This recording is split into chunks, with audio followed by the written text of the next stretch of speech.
Are you thinking about breeding your dog and you want to, not so much of an expert advice, but someone who's actually been through it for the first time? Well, stay with me and I'll let you know what I experienced when my dog Aria, who is an Aussie Shepherd, gave birth to 12 puppies. Now, if you're not a subscriber to our channel, please subscribe and like this video.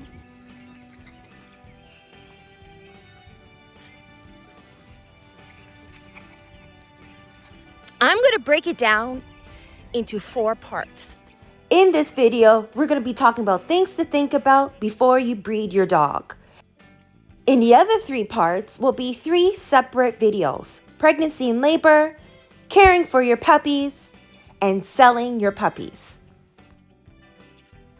So let's get into it. My husband and I have 3 dogs: Max, Tiberius, and Aria. And Aria is the only girl. Now, can you believe that when I was younger, I was actually afraid of dogs? And my fear stemmed from my parents. Well, more like my mother being afraid of dogs. My mom comes from Jamaica, and dogs down there were treated more as a security, and they were never considered as a pet. They were always outside. Here in North America, Canada, we have dogs more like pets, as a companion more than security. So I actually wanted a dog because for security purposes, and then I grew to love dogs. Dogs is one of my favorite animals. Now, Max was our first dog, and we got him neutered, and I thought neutering was more like a vasectomy, where they just snip. I didn't know that they took out all the bits and bobs. I found neutering to be kind of cruel, and his temperament did change afterwards. Now, Tiberius was our second dog. I think we got the second dog just to give Max a friend, a companion himself inside the house. He seemed kind of lonely. So when we got Tiberius, Max was about 3 years old. He kind of came warmed up to Tiberius, but not really. But Tiberius is a loving dog. And again, he's a male. And because what Max went through, I didn't want to neuter Tiberius. Now, when Tiberius turned 2, I got that itch again to get another pet. But because we lived in the city in a small house and not such a big backyard, I didn't find it was fair to get another dog. And my husband made a promise to me: if we were to live on a farm, we would get a 3rd dog. And today we live on a farm. So guess what? Last year, we got ourselves a 3rd dog. And we were actually thinking, because Max is getting older, that we wanted to breed our own dogs. So we wanted to have a girl dog. Now, we didn't do much research on it beforehand, but as soon as we saw that Aria, our 3rd dog, got pregnant, I was stressed. So here are the things I learned as a learning curve for my first time breeding Aria. And I thought everybody should know. So 1, obviously you gotta afford to breed a dog and have the space to do it. Vet bills, food, formula, toys, pee pads, cleanup supplies, an area like a kennel to host all your puppies can all add up. And so you really need to budget and think twice to make sure you can afford to do it, because the bills will add up. And sometimes when it comes to selling your puppies, people want a great deal. People actually want the puppies for free.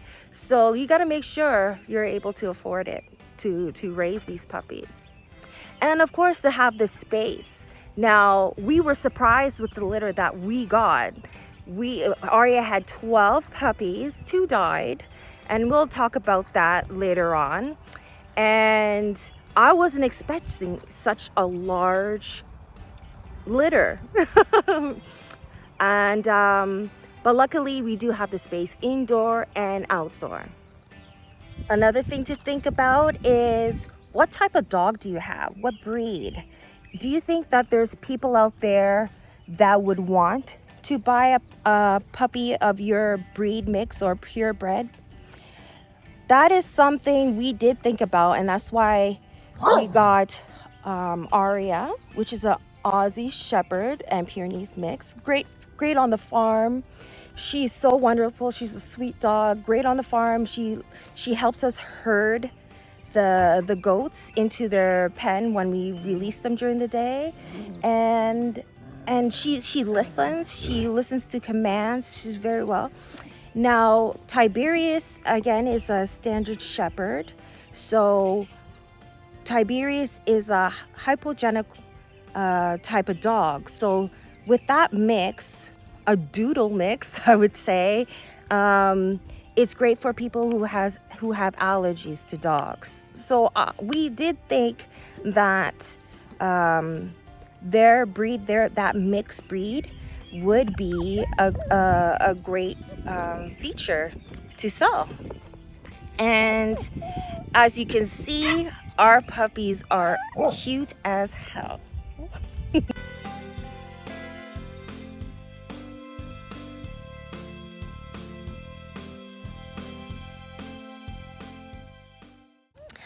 However, another thing to consider is your size of the dog.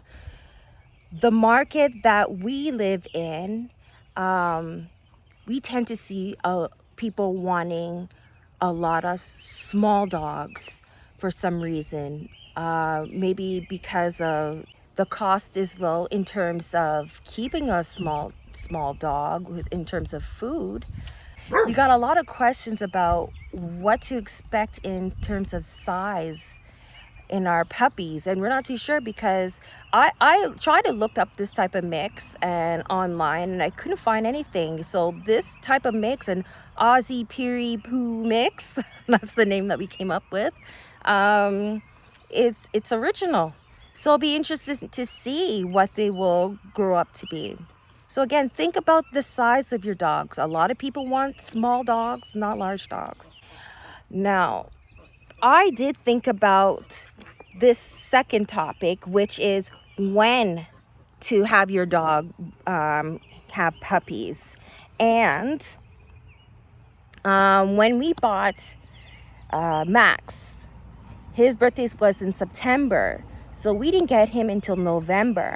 And in November in Ontario, Canada, it is very cold, and that's when fall begins, but it's more like winter. Sometimes you can get snow in the winter. So do you really want to train your puppy to go potty outside, take him or her for walks outside when it's -degree weather, when it's snowing?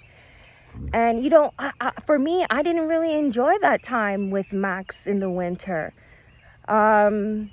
So with Tiberius, he was born in January, and we didn't get Tiberius until January, February, around March. So March is spring, starting to warm up. No more, it didn't really snow that much. So, and it was cooler than the harsh winters of like December and January. So it wasn't that not as bad as when we had Max. So it was a little bit more enjoyable. So this second point I'm trying to make is, be strategic in when you're breeding your puppies. So lucky thing, we weren't strategic. We just lucked in that that Aria got pregnant in January. And look at the weather. These puppies are 6 weeks old now, and they can enjoy outside. Now, suppose Aria gave birth in September, then we would be looking in winter. Would I be outside sitting out with these puppies enjoying the weather in November, December? No. So keep that in mind when you are breeding your puppies. Another thing to think about when you do decide to breed your dog is why? Why do you want to do this? Why do you want to put yourself through this? Now, for us, again, as I mentioned before, Max is getting older, so we may need to replace him. And what a fine way and to kind of saving costs on buying another dog is to breed your own dog, right? Another reason other people is making money. So a little extra income in the household. Think about it. For the litter that we had 10. And if we do end up selling all 10 puppies, $1,000 each, that's $10,000. And that $10,000 we actually need because Christian needs a new vehicle. Well, our household needs a new vehicle or even repair our old one. So it'd be great to have that little extra income. Another reason is maybe you love dogs. Maybe you want to have experience other families have that experience loving dogs. But just remember to think about this point. Here's my Max. Here's my Maximus. Yeah. So, as much as there's breeders out there in the world, there are haters. People who hate breeders. Because, yes, there are millions of dogs out there looking for a home. And millions of dogs everywhere in the world that get destroyed because they can't find a home. But you know what? Max, again, was our first dog. And when we were looking to get a dog, we wanted to adopt. One, because it's cheaper. Two, we know that there's lots of dogs out there that are in need for a home. And why can't we help with that? But when it was time to adopt a dog, we got turned down so many times. And the reason being is,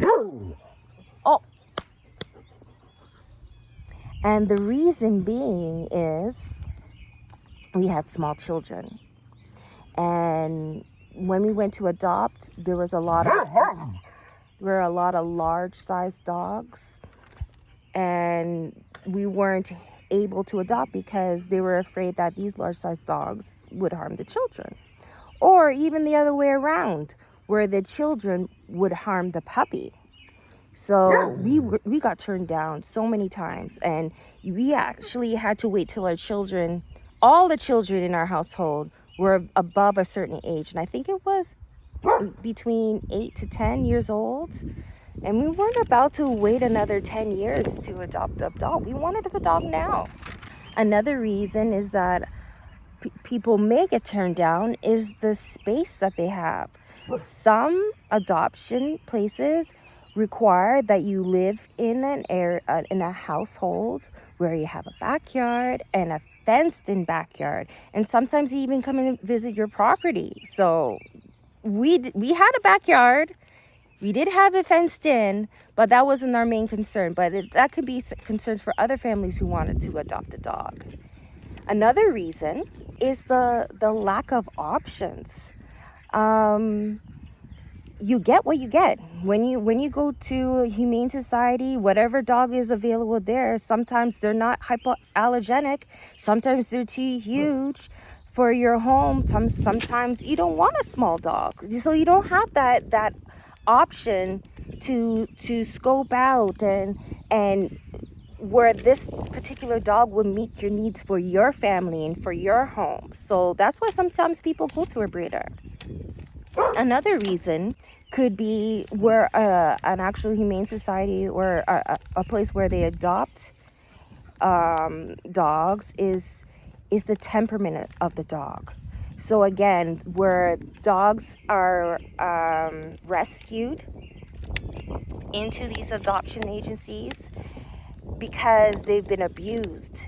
And when these dogs are abused, it's very hard for them to find a home where you have somebody who is knowledgeable in how to train and raise this type of dog. We didn't have any experience, so that's another reason why we were turned down, is the lack of experience of owning a dog. Lastly, I touched on this before, is the type of dogs that are available. Like my son Keelan, he has allergies, so we needed a dog that is hypoallergenic.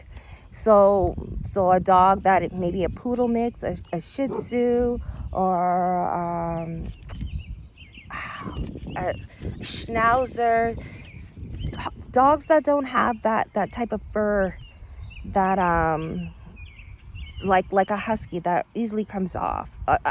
Keelan is a bit allergic to Aria. But he doesn't get too close with her. But within the house, especially in the summertime, especially in the wintertime where everything is closed in and you got the heat going and fur everywhere, he does get a little bit, it does irritate his allergies a little bit. In conclusion, maybe that's the reason why. That's one of the reasons why we wanted to breed our own dog, is to give those families an option where they get denied from Humane Society. Now, I know I'm going to get some hate comments, but guess what? I'm not going to read them. Another thing to think about is, are you going to get help in breeding your dog and raising these puppies? That's one thing I thought I would get, and I get very minimal. And because of this one point, forget the poo-poos and the pee-pees and the expenses and the hate that I get online. Because I get minimum help at home in raising these puppies is the reason why I'm not doing it again. This is my one and only time. So I got my little favorite one here. I named her Sansa, because Game of Thrones, I had Arya and Sansa. And she is the runt of the litter. So Arya only has 10 nipples, and at the time when all the puppies were born, there were 12, but one was stillborn, and the 11th one did die after 3 days. But Arya only has 10 nipples to feed 11 dogs at the time. It's impossible. So you're gonna get runts of the litter. So my last point is, do you have time to breed animals? Because you never know what you're gonna what you're gonna get in your litter. When you get a runt, oh my goodness, you got to give it formula every 2 hours, and you get so worried at nighttime, making sure they're not getting suffocated by the other puppies. Oh, and then as they do get older, and especially at this moment in time, 6 weeks, they are full of energy and very mischievous.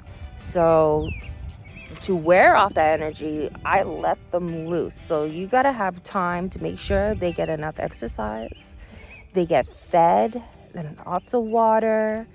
Yes, they do sleep a lot during the day, but you do need to have the time to do this. Anyways, I hope this video does help you decide whether or not you should do it. And again, I'm not an expert. I'm just letting you know what I went through.